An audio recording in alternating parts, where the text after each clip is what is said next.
ময়না পালতো, ময়না তোতা পাখি যেটা কথা বলে পালতো।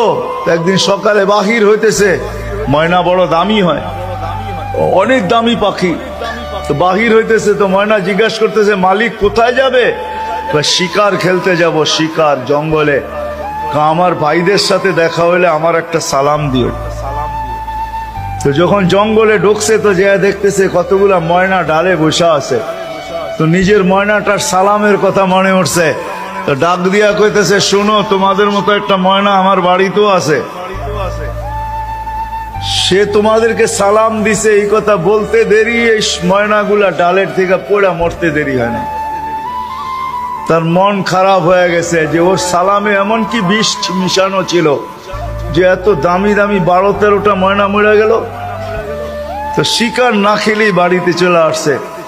তো ময়না জিজ্ঞাসা করছে, মালিক এত তাড়াতাড়ি ফিরলে, হাতে তো কোনো শিকার দেখি না। তুই কথাই বলিস না। বলে কেন? তোর সালামে এমন কি বিষ ছিল যে তোর সাথীদেরকে সালাম দিতে দেরি, একটাও মরতে দেরি হয় নাই। এই কথা বলতে দেরি, নিজেরটাও মরতে দেরি হয় না, ওইটার সাথে সাথে মরে গেছে। তো খাঁচার দরজা খুইলা সামনে নিয়ে বৈশা অনেকক্ষণ কাঁদছে, না লড়েও না, চড়েও না, চক্ষুও খোলে না। আর কতক্ষণ কানবে? বাস ওইখানে লাইখা যে উঠা দাঁড়াইছে ময়না, বাস উড়া যে চালে বসা গেছে। তো বলছে, এটা কি করলি? আমার বন্ধুরা আমাকে খবর দিছে, দেখ আমাদের মতো যদি বাগানে বাগানে ঘুরতে চাস তো মরার আগে একবার মরার ভান করে দেখ, তুইও আমাদের সাথে উঠতে পারবি, জঙ্গলে জঙ্গলে ঘুরতে পারবি। ওইটা মরা ছিল না, ও আমাকে চিঠি দিছে, চিঠি বার্তা